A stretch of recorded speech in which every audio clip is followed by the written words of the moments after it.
चलिए हम आज दिसंबर 24 के कुछ डिस्कशन स्टार्ट करते हैं। सबसे पहला क्वेश्चन क्या है? हाल ही में समाचारों में चर्चित स्वाभिमान अंचल कहाँ स्थित है? तो ये है उड़ीसा में। ठीक है, माओ डिस्ट्रिक्ट के लिए चलाया गया प्रोग्राम है, तो उड़ीसा। क्वेश्चन नंबर दूसरा देखिए, दूसरा क्या? परिवर्तन गतिशील और बैटरी स्टोरेज पर राष्ट्रीय मिशन। इंग्लिश में देख लीजिए, national mission on transformative mobility and battery storage के बारे में निम्नलिखित कथनों पर विचार कीजिए। तो कथन क्या क्या है? पहला कथन देख लीजिए, इस पूरी योजना का नाम है, आप एक बार पढ़ लीजिए फिर से ताकि याद हो जाए। परिवर्तनकारी गतिशीलता और बैटरी स्टोरेज पर राष्ट्रीय मिशन की अध्यक्षता केंद्रीय नवीन और नवीकरणीय ऊर्जा मंत्रालय द्वारा की जाती है। तो बिल्कुल गलत, पहला ऑप्शन गलत। और यहाँ पे क्या है? मिशन का उद्देश्य 2030 तक, तो ये नेशनल इलेक्ट्रिक मिशन के बारे में बता रहे हैं। 2030 तक इलेक्ट्रिक वाहनों को पूर्ण रूप से आत्मनिर्भर बनाना, तो ये तीसरा ऑप्शन भी गलत हो जाएगा। यहाँ किसके बारे में बात कर रहे हैं? परिवर्तनकारी गतिशीलता और बैटरी स्टोरेज पर राष्ट्रीय mission, national mission on transformative mobility and battery storage. तो ऑप्शन नंबर दूसरा सही होगा, तो ऑप्शन ए सही है।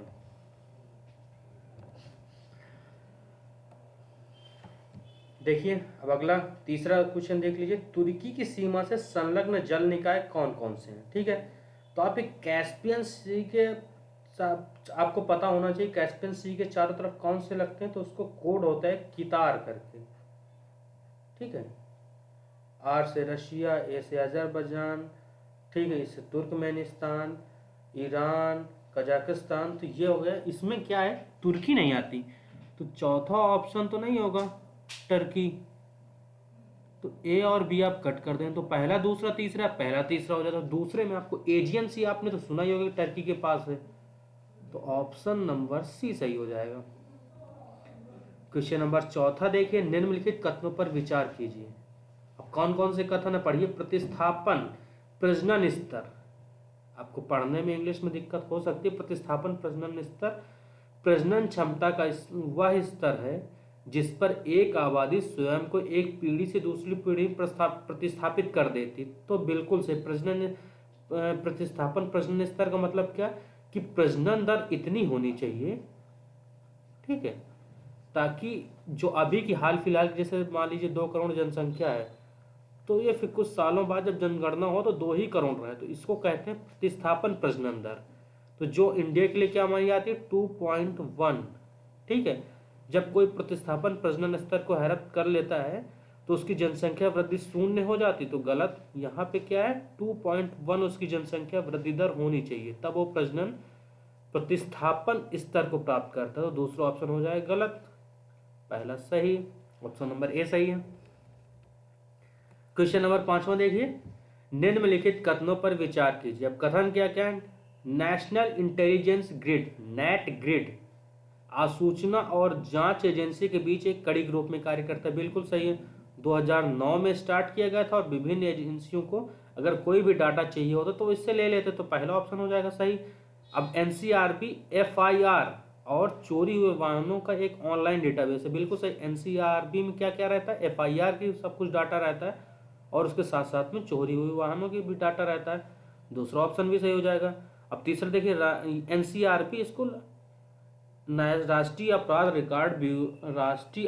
रिकॉर्ड ब्यूरो अपराध और आपराधिक ट्रैकिंग नेटवर्क और सिस्टम परियोजना को लागू करता, तो तीसरा ऑप्शन भी सही हो जाएगा।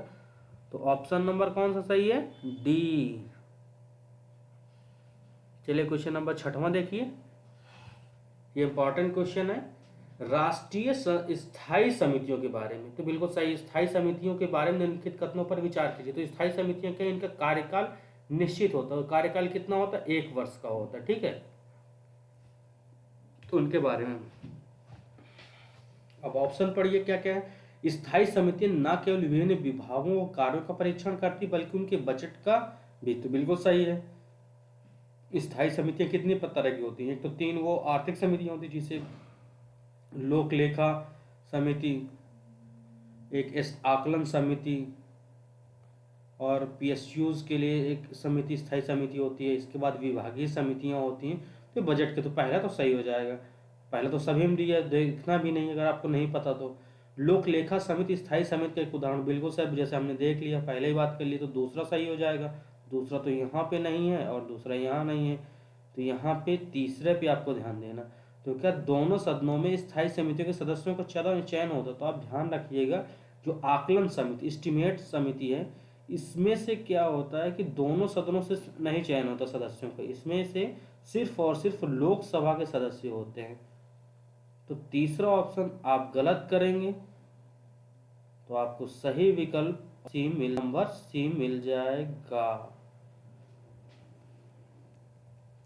क्वेश्चन नंबर 7वां देखिए, निम्नलिखित कथनों पर विचार करें। अब कथन क्या है? प्रधानमंत्री मंत्रिमंडल की स्थायी समितियों का गठन करता है और उन्हें सौंपे गए विशिष्ट कार्यों को निर्धारित करता है। तो स्थायी समितियां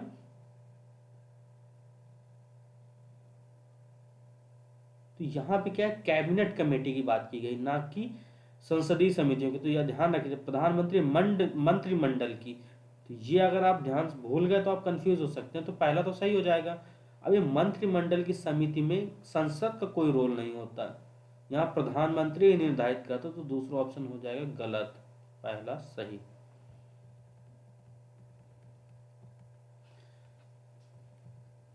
भारत की संसद के संदर्भ में निम्नलिखित कथनों पर विचार कीजिए। ठीक है, आवास पर कैबिनेट कमेटी, तो क्या है इसके बारे में, क्या इसके कार्य, इसमें कौन सा सही पूछा गया? ठीक है, देख लीजिए, सरकारी आवास के आवंटन के संबंध में दिशा निर्देश निर्धारित करना, बिल्कुल सही। आवास से, नाम से भी पता चल रहा है कि आवास के लिए काम करती होगी।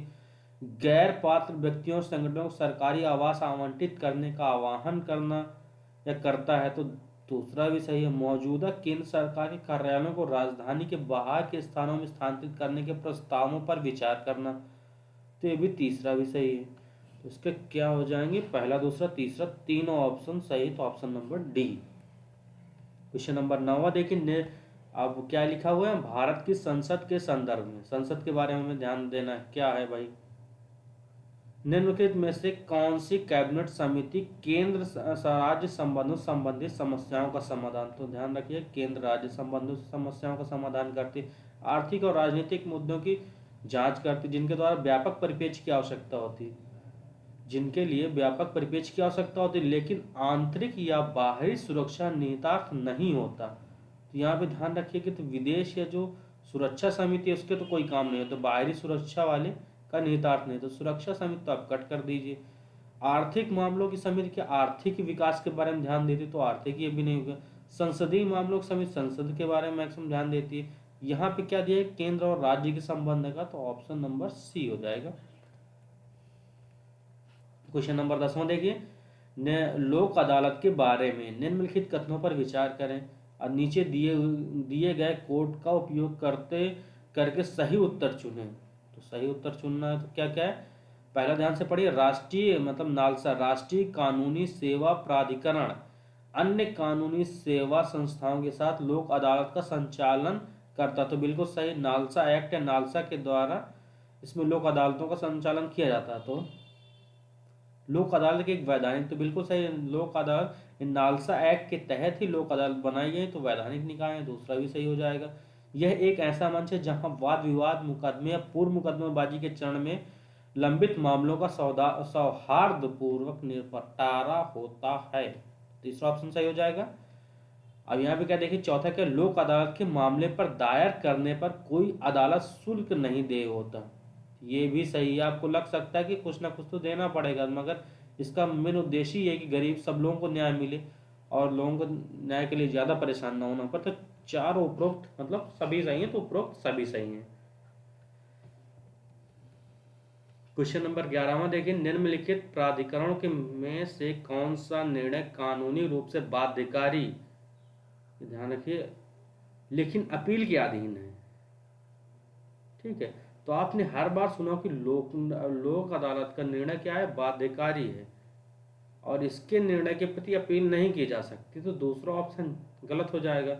और जैसे ही आप दूसरा कट करेंगे तो आप ऑप्शन नंबर बी सही में पहुंच जाएंगे। मगर ध्यान दीजिए, ग्राम न्यायालय का निर्णय बाध्यकारी, अपील किया जा सकता है डिस्ट्रिक्ट कोर्ट। इसी तरह इसमें क्या कहते हैं, अपीलीय बनाने, ये अधिकरण के बारे में, न्यायाधिकरण तो करते हैं अपील, तो पहला तो सही होगा।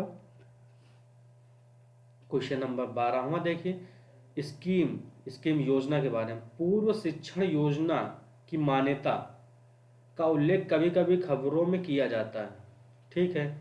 क्या है इसमें, पारंपरिक श्रमिक, इसमें क्या होता है, ये क्वेश्चन यूपीएससी में पूछा जा चुका है। इसमें क्या है कि अगर आपने शिक्षा नहीं प्राप्त किया, आपने कोई परंपरागत रूप से कोई भी स्किल प्राप्त कर लिया, तो उसको भी एक तरह से प्रमाणित कर दिया जाता है। इसके लिए योजना चलाई गई थी, तो ऑप्शन नंबर ए सही है। पारंपरिक श्रमिकों के माध्यम से निर्माण श्रमिकों द्वारा अर्जित कौशल को प्रमाणित करना, तो पहला ऑप्शन सही हो जाएगा। क्वेश्चन नंबर 13वां देखिए, राष्ट्रीय निवेश अवसंरचना कोष, इसको इंग्लिश में NIIF, national investment infrastructure fund के संदर्भ में उनके कथनों में कौन सा कथन सही है। यह नीति आयोग का अंग है, तो अंग ये नीति आयोग का नहीं है। आपको ये पता है, इतनी निवेश में नीति आयोग नहीं पड़ेगी, तो ये वर्तमान में इसके पास 40,000 करोड़ का कोष है, तो बिल्कुल सही है। गवर्नमेंट ऑफ इंडिया के इसमें 49% शेयर, मतलब बाकी और बैंकों के द्वारा इसको पूर्त किया जाएगा, या कोई भी और फंड निवेश करेगा, तो यहाँ पे क्या ऑप्शन नंबर बी सही हो जाएगा। क्वेश्चन नंबर 14वां देखिए, क्या केंद्रीय जांच ब्यूरो CBI के अधिकार क्षेत्र में आता है। क्या आता है, किसके अधिकार क्षेत्र में आता है, तो यहाँ पे CBI किसके अधिकार क्षेत्र में आता है, तो आपको गृह मंत्रालय लिख सकते हो, तो यहाँ पर गृह मंत्रालय नहीं, कार्मिक और लोक शिकायत पेंशन मंत्रालय, तो ऑप्शन नंबर सी सही है, ठीक है। 15वां क्वेश्चन देखिए ध्यान से, निम्नलिखित कथनों पर विचार करें। कथन देख लीजिए, क्या तेंदुआ सबसे तेज जानवर, तो यहाँ पे ध्यान देखिए, तेंदुआ नहीं, हम लोग सामान्यतः सुनते जाते हैं कि चीता है, तो पहला ऑप्शन गलत हो जाएगा। क्षेत्रवार वितरण के लिए मध्य भारत और पूर्वी घाटों में सबसे अधिक तेंदुए पाए जाते हैं, तो बिल्कुल सही है, दूसरा ऑप्शन सही, ऑप्शन नंबर बी सही। Thank you for discussion.